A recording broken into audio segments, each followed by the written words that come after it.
Hi, ನಮಸ್ತೆ ಎಲ್ಲರಿಗೂ. ಇವಾಗ ದಿನ ಹೇಳ್ದಂಗೆ ಇವತ್ತು ಸಹ ಒಂದು ಸ್ಟೋರಿಯೊಂದಿಗೆ ನಿಮ್ಮ ಮುಂದೆ ಬಂದಿದ್ದೀನಿ. ಇದು ಸ್ಟೋರಿ ತುಂಬ ಚೆನ್ನಾಗಿದೆ. ಪೂರ್ತಿ ಕೇಳಿದಾಗಷ್ಟೇ ಇದರಲ್ಲಿ ಏನಿದೆ ಅನ್ನೋದನ್ನು ನಿಮ್ಗೆ ಗೊತ್ತಾಗೋದು. ಪ್ರತಿಯೊಂದು ಸ್ಟೋರಿನೂ ಅಷ್ಟೇ. ಇದು ಕೇಳಿ, ಇದರಲ್ಲಿ ತುಂಬ ಸಾರಾಂಶ ಇದೆ. ಇದು ಏನಪ್ಪ ಅಂತಂದರೆ, ಒಂದು ವಯಸ್ಸಾದ ಅಜ್ಜಿ ಹೈವೇನಲ್ಲಿ ಫಾಸ್ಟಾಗಿ ಗಾಡಿ ಓಡಿಸ್ಕೊಂಡು ಹೋಗ್ತಾ ಇರ್ತದೆ. ಕಾರು ಮಳೆ ಜೋರಾಗಿ ಬರ್ತಾ ಇರುತ್ತೆ. ಸರಿ, ಈ ಕತೆ ನಿಮಗೆ ಕೇಳಿ ಇಷ್ಟ ಆದ ತಕ್ಷಣ ಒಂದು ಲೈಕ್ ಕೊಡಿ. ಇನ್ನೂ ಇಷ್ಟ ಆದರೆ ಶೇರ್ ಮಾಡಿ. ಅಜ್ಜಿ ಫಾಸ್ಟಾಗಿ ಹೈವೇನಲ್ಲಿ ಜೋರು ಮಳೆಯಲ್ಲಿ ಕಾರ್ ಓಡಿಸ್ಕೊಂಡು ಹೋಗ್ತಾ ಇರ್ತಾರೆ. ದಿಢೀರಂತ ಅವ್ರದ್ದು ಕಾರ್ ಟೈರ್ ಒಂದು ಪಂಚರ್ ಆಗಿಬಿಡುತ್ತೆ. ಸರಿ, ಹೈವೇನಲ್ಲಿ ಏನು ಮಾಡೋಕ್ಕಾಗಲ್ಲ, ಅಂಗಡಿಗಳಿಲ್ಲ, ಹತ್ರ ಹೋಗೋಕ್ಕಾಗಲ್ಲ. ಪಕ್ಕದಲ್ಲಿ ಗಾಡಿ ಹಾಕ್ಬಿಟ್ಟು ಅವರು ಸೈಲೆಂಟ್ ವಿಂಡೋಸ್ ಡೋರೆಲ್ಲ ಕ್ಲೋಸ್ ಮಾಡಿಕೊಂಡು, ಇಷ್ಟೇ ಪಕ್ಕದಲ್ಲಿ ತುಂಬ ಗಾಡಿಗಳು ಹೋಗ್ತಾ ಇರ್ತವೆ. ಟೂ ವೀಲರ್ಸ್ ಆಗ್ಬೋದು, ಕಾರುಗಳೆಲ್ಲ ಹೋಗ್ತಾ ಇರ್ತವೆ, ಬಸ್ಗಳು. ಆದರೂ ಇವ್ರು ಕಾರ್ ಕಡೆ ಯಾರೂ ನೋಡ್ತಾ ಇರಲ್ಲ. ಇವತ್ತು ನನ್ನ ಕತೆ ಇಷ್ಟೇ, ಇಲ್ಲಿರಬೇಕಾಗಿರೋದೆ ಅಂತ ಅಂದ್ಕೊಂಡವರು ವಿಂಡೋಸ್ ಎಲ್ಲ ಕ್ಲೋಸ್ ಮಾಡಿ ಕೂತಿರ್ತಾರೆ. ಅದೇ ಸಮಯಕ್ಕೆ ಹಿಂದ್ಗಡೆಯಿಂದ ಒಬ್ಬ ಶಾಪ್ ಕ್ಲೋಸ್ ಮಾಡಿಕೊಂಡು ಮಳೆಯಲ್ಲಿ ನಡ್ಕೊಂಡು ಬರ್ತಾ ಇರ್ತಾನೆ. ಈ ಕಾರ್ ನಿಂತಿರೋದು ನೋಡಿ, ಕಾರ್ ಕೆಳಗಡೆ ನೋಡ್ತಾನೆ, ಅದು ಕಾರ್ ಟೈರು ಪಂಚರ್ ಆಗಿರುತ್ತೆ. ಸರಿ, ಹೋಗಿ ವಿಂಡೋನ ಬಾಗಿಲು ತಟ್ತಾನೆ. ಆ ಬಾಗಿಲು ತಟ್ಟಿದಾಗ ಆಕೆ ಎದುರ್ಕೊತಾರೆ, ಏನಪ್ಪ ಒಬ್ಬರು ಪರಿಚಯ ಇಲ್ಲದೆ ಇರೋ ಬಾಗಿಲು ತಟ್ತಾವ್ರಲ್ಲ, ಏನಪ್ಪ ಪರಿಸ್ಥಿತಿ ಇದು ಅಂತ. ಆದರೆ ಅವರು ಸೈಗಲ್ಲಿ ಹೇಳ್ತಾರೆ, ಹಿಂದ್ಗಡೆ ಡಿಕ್ಕಿ ಕ್ಲೋಸ್ ಮಾಡಿ, ನಾನು ಅದನ್ನು ಸ್ಟೆಪ್ನಿ ಚೇಂಜ್ ಮಾಡಿ ವೀಲ್ ಚೇಂಜ್ ಮಾಡಿಬಿಟ್ಟು ಕೊಡ್ತೀನಿ ನಾನು ಅಂತ ಹೇಳ್ತಾರೆ. ಸರಿ, ಅಜ್ಜಿ ಹಿಂದ್ಗಡೆ ಡಿಕ್ಕಿ ಓಪನ್ ಮಾಡ್ತಾರೆ. ಅವ್ರೇನು ಮಾಡ್ತಾರೆ, ಹಿಂದ್ಗಡೆ ಹೋಗಿ ಅದು ಸ್ಟೆಪ್ನಿ ಚೇಂಜ್ ಮಾಡಿ ವೀಲೆಲ್ಲ ಚೇಂಜ್ ಮಾಡಿ ಮತ್ತೆ ಕಿಟಕಿ ಡೋರ್ ಹೊಡಿತಾರೆ, ವಿಂಡೋ ಡೋರು. ನೋಡಿದ ತಕ್ಷಣ ಅಮ್ಮ ಬಾಗಿಲು ತೆಗೆದು, ತುಂಬ ಥ್ಯಾಂಕ್ಸ್, ರೆಡಿ ಆಗಿದೆ, ನೀವು ಹೋಗ್ಬೋದು ಅಂತ ಅವನು ಹೇಳ್ತಾನೆ ಆತ. ಸರಿ ಆಯಿತು ಅಂತ ಪಕ್ಕದಲ್ಲಿ ಸ್ವಲ್ಪ ಬ್ಯಾಗಲ್ಲಿ ಅಮೌಂಟ್ ಇರುತ್ತೆ, ಅವರು ಕೊಡೋಕೆ ಹೋಗ್ತಾರೆ ಆತನಿಗೆ.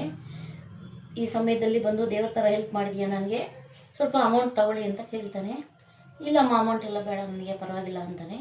ಇಲ್ಲ ಪರವಾಗಿಲ್ಲ, ಇಷ್ಟೊತ್ತಲ್ಲಿ ಹೆಲ್ಪ್ ಮಾಡಿದ್ದೀರಾ, ಇದಕ್ಕಿಂತ ಸ್ವಲ್ಪ ಅಮೌಂಟ್ ಅಷ್ಟೇ ತಗೊಳ್ಳಿ ಅಂತ ಕೇಳಕ್ಕೆ ಹೋದಾಗ ಅವನು, ಇಲ್ಲಮ್ಮ, ನಾನು ಅಮೌಂಟ್ಗೋಸ್ಕರ ನಿಮಗೆ ಹೆಲ್ಪ್ ಮಾಡಲಿಲ್ಲ, ಈ ಸಮಯದಲ್ಲಿ ನನ್ನ ಕಡೆಯಿಂದ ಒಂದು ಹೆಲ್ಪ್ ಅಷ್ಟೇ, ದುಡ್ಡುಗೋಸ್ಕರ ನಾನು ಮಾಡಲಿಲ್ಲ ಇದನ್ನು ನಾನು. ಸರಿ, ಈ ಅಮೌಂಟು ಯಾರಿಗಾದರೂ ಒಳ್ಳೆ ಕಷ್ಟದಲ್ಲಿರೋರಿಗೆ, ಅವ್ರಿಗೆ ಉಪಯೋಗ ಬರುವಂಥವ್ರಿಗೆ ಈ ಅಮೌಂಟನ್ನ ನೀವು ಅವ್ರಿಗೆ ಕೊಡ್ಬೋದು, ನನ್ನ ಹೆಸ್ರು ಹೇಳ್ಬಿಟ್ಟು ಅವ್ರಿಗೆ ಕೊಡಿ, ನೀವು ಅವ್ರಿಗೆ ಉಪಯೋಗಕ್ಕಾಗಲಿ ಪಾಪ ಅಂತ ಹೇಳ್ಬಿಟ್ಟು ಹೊರ್ಟೋಗ್ತಾನೆ. ಸರಿ, ಅವನೇನು ಮಾಡ್ತಾನೆ, ಹೊರ್ಟೋದ್ಮೇಲೆ ಈ ಅಮ್ಮ ಕಾರ್ ಡ್ರೈವ್ ಮಾಡ್ಕೊಂಡು ಮುಂದಕ್ಕೆ ಹೋಗ್ತಾರೆ.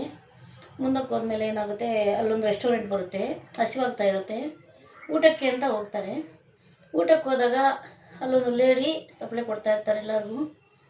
ಬಂದಾಗ ಆ ಲೇಡಿನ ಈಕೆ ಅಜ್ಜಿ ನೋಡ್ಬಿಟ್ಟು, ಏನಮ್ಮ ಇದು ತುಂಬಿದ ಬಸರಿ ಇದ್ದಂಗೆ ಇದೆಯಾ, ಈ ಟೈಮಲ್ಲಿ ಕೆಲಸ ಮಾಡ್ತಾ ಇದೆಯಾ, ಆಗಲೇ 11 ಗಂಟೆ 11:15 ಆಗ್ತಾ ಬಂದದೆ, ಏನಮ್ಮ ಇದು ಅಂತ ಕೇಳ್ತಾರೆ. ಹೌದು ಮೇಡಮ್, ಮನೇಲಿ ಕಷ್ಟ ಇದೆ, ಈಗ ಮುಂದಿನ ತಿಂಗಳು ಡೆಲಿವರಿ ಡೇಟ್ ಎಲ್ಲ ಇದೆ, ನನಗೆ ಕೆಲಸ ಮಾಡಿದ್ರೇ ನಮಗೆ ಪರಿಹಾರ, ಇಲ್ಲ ಅಂದರೆ ಇಲ್ಲ, ನನ್ನ ಗಂಡನೂ ಕಷ್ಟಪಡ್ತಾವ್ರೆ, ನಾನು ಕಷ್ಟಪಡ್ತಾಯಿದ್ದೀನಿ, ಹೆಂಗೂ ಡೆಲಿವರಿ ಆದಮೇಲೆ 1 ತಿಂಗಳು ರೆಸ್ಟ್ ಬೇಕೇ ಬೇಕು, ಡೆಲಿವರಿ ಖರ್ಚಿಗೆಲ್ಲ ಬೇಕೇ ಬೇಕು, ಹಾಗಾಗಿ ಕೆಲಸ ಮಾಡ್ತಾಯಿದ್ದೀನಿ ಇಲ್ಲಿ ರೆಸ್ಟೋರೆಂಟಲ್ಲಿ ಅಂತ ಹೇಳುತ್ತೆ ಹುಡುಗಿ. ಸರಿ ಅಂದ್ಬಿಟ್ಟು ಏನೋ ಲಂಚ್ ಆರ್ಡ್ರ್ ಮಾಡ್ತಾರೆ, ಬರುತ್ತೆ, ತಿಂತಾ ಇರ್ತಾರೆ ಅಜ್ಜಿ. ತಿಂದಾದಮೇಲೆ ಆಕೆ ಬಂದು ಬಿಲ್ ತಗೊಂಡು ಬರ್ತಾಳೆ. ಬಿಲ್ ತಗೊಂಡು ನನ್ನ ಹತ್ರ ಕೊಟ್ಬಿಟ್ಟು ಆ ತಿಂದಿರೋ ಬೌಲ್ಗಳನ್ನ ತಗೊಂಡೋಗಿ ಅಲ್ಲಿ ಇಟ್ಬಿಟ್ಟು ತಿರುಗಿ ನೋಡೋ ವರ್ಷದಲ್ಲಿ ಅಜ್ಜಿ ಇರಲ್ಲ. ಅಯ್ಯೋ, ಇದೇನಪ್ಪ ಅಜ್ಜಿ ಹೋಗ್ಬಿಟ್ಟವ್ರೆ, ಇದೇನು ಬಿಲ್ ಪೇ ಮಾಡಿದಾರಾ ಇಲ್ವಾ ಅಂತ ಅದನ್ನು ನೋಡಿದರೆ, ಅದು ಬಿಲ್ಗಿಂತ ಇನ್ನೂ ಜಾಸ್ತಿ ಅಮೌಂಟೇ ಪೇ ಮಾಡಿರ್ತಾರೆ, ಅವರು ಅದರಲ್ಲಿ ಇಟ್ಟಿರ್ತಾರೆ. ಅಯ್ಯೋ, ಇದೇನು ಇವ್ರ ಬಿಲ್ ಕಮ್ಮಿ ಆಗಿತ್ತಲ್ಲ, ಇಷ್ಟೊಂದು ಅಮೌಂಟ್ ಹಾಕಿದಾರಲ್ಲ ಇವರು ಅಂದ್ಕೊಂಡು ತಿರುಗಿ ನೋಡಿದ್ರೆ ಕಾರು ಇರಲ್ಲ, ಕಾರು ಹೊರಟೋಗಿರುತ್ತೆ ಅವ್ರದ್ದು. ಮತ್ತು ಇವರು ಅದರಲ್ಲಿ ಒಂದು ಸ್ಲಿಪ್ ಇರುತ್ತೆ, ಆ ಸ್ಲಿಪ್ ನೋಡ್ತಾರೆ, ಆ ಸ್ಲಿಪ್ಪಲ್ಲಿರುತ್ತೆ, ನಾನು ನಿನಗೆ ಇದನ್ನು ಅಮೌಂಟು ಸುಮ್ಮನೆ ಕೊಡ್ತಾ ಇಲ್ಲ, ನನಗೆ ಯಾರೋ ಒಬ್ಬರು ಹೆಲ್ಪ್ ಮಾಡಿದ್ರು ದಾರಿ ನಾನು ಬರ್ತಾ, ಕಾರ್ ಈ ಥರ ವೀಲ್ ಪಂಚರ್ ಆಗಿದೆ ಅಂದ್ಕೊಂಡು, ಅದಕ್ಕೆ ಅವ್ರಿಗೆ ದುಡ್ಡು ಕೊಡೋಕೆ ಹೋದರೆ ಈಸ್ಕೊಳ್ಳಿಲ್ಲ, ಈ ದುಡ್ಡು ಯಾರಿಗಾದ್ರೂ ಉಪಯೋಗ ಆಗೋರು ಕೊಡಿ, ಇದರಿಂದ ಅವ್ರಿಗೆ ಉಪಯೋಗ ಆಗಲಿ ಅಂತ ಹೇಳಿದರು. ನಿನಗೆ ಬಿಟ್ಟು ಈ ದುಡ್ಡು ಇನ್ಯಾರಿಗೂ ಹೆಲ್ಪ್ ಆಗಲ್ಲ ಅಂದ್ಕೊತೀನಿ, ನನ್ನ ಮನಸ್ಸಿಗೆ ನಿನಗೆ ಒಳ್ಳೆ ಸಮಯಕ್ಕೆ ಹೆಲ್ಪ್ ಆಗುತ್ತೆ ದುಡ್ಡು ಅಂತ, ಇದನ್ನು ನಾನು ನಿನಗೆ ಕೊಡ್ತಾಯಿದ್ದೀನಿ ಅಂತ ಹೇಳಿಬಿಟ್ಟು ಬರೆದಿರುತ್ತೆ ಸ್ಲಿಪ್ಪಲ್ಲಿ. ಸರಿ, ಈಕೆಗೆ ತುಂಬ ಖುಷಿ ಆಗಿಬಿಡುತ್ತೆ ಸ್ಲಿಪ್ ನೋಡಿದ ತಕ್ಷಣ. ಸರಿ, 3 ಗಂಟೆವರೆಗೆ ಕೆಲಸ ಇರುತ್ತೆ ಆಕೆಗೆ. ಕೆಲಸ ಮುಗಿಸ್ಕೊಂಡು ಮನೆಗೆ ಹೋಗ್ತಾಳೆ. ಮನೆಗೆ ಹೋಗ್ಬಿಟ್ಟು ಬಾಗಿಲು ತರ್ತಾಳೆ, ಗಂಡನಿಗೆ ಹೇಳ್ತಾಳೆ, ಇನ್ಮೇಲೆ ನಾನು ಕೆಲಸಕ್ಕೆ ಹೋಗೋಂಗಿಲ್ಲ, ಡೆಲಿವರಿ ಖರ್ಚಿಗೆ ನನಗೆ ಇನ್ನೂ 1-2 ತಿಂಗಳು ರೆಸ್ಟಿಗೆ ಎಷ್ಟು ಬೇಕೋ ಅಷ್ಟು ಕಾಸು ಬಂತು, ನನಗೆ ತುಂಬ ಖುಷಿ ಆಗ್ತಾಯಿದೆ, ತುಂಬ ಹೆಲ್ಪ್ ಆಗ್ತಾಯಿದೆ ನನಗೆ, ಇನ್ಮೇಲೆ ನಾನು ಕೆಲಸಕ್ಕೆ ಹೋಗಲ್ಲ, ಸಾಕು ನನಗೆ ದೇವರು ಕೊಟ್ಟಿದ್ದಾರೆ ಅಂತ ಅಂದ್ಕೊಂಡು ಗಂಡನ ತಬ್ಬಿಕೊಂಡು ಹ್ಯಾಪಿ ಆಗಿದೆ ರೀ ನನಗೆ ಅಂತ ಅಂದ್ಕೊಂಡು ಗಂಡನಿಗೆ ಹೇಳ್ತಾಳೆ. ಆ ಗಂಡ ಯಾರು ಅಂತ ಕೇಳಿದ್ರ ಇಷ್ಟೊತ್ತಿಗೆ ನಿಮ್ಗೆ ಗೊತ್ತಾಗುತ್ತೆ ಅವ್ರು ಯಾರು ಅಂತ. ಹಿಂದೆ ಅಜ್ಜಿಗೆ ಕಾರ್ ವೀಲ್ ಚೇಂಜ್ ಮಾಡಿದ್ನಲ್ಲ ಅದೇ ಆತನೇ ಈ ಹುಡುಗಿ ಗಂಡ ಆಗಿರ್ತಾರೆ. ನೋಡಿದ್ರ ಎಂಥ ಚೆನ್ನಾಗಿದೆ. ಆಕೆ ಅವಪ್ಪ ಅಲ್ಲಿ ಅವ್ರಿಗೆ ಹೆಲ್ಪ್ ಮಾಡಿದ್ದು ಸುತ್ತಕೊಂಡು ಅವ್ರಿಗೆ ಬಂತು ಅದು ಹೆಲ್ಪು.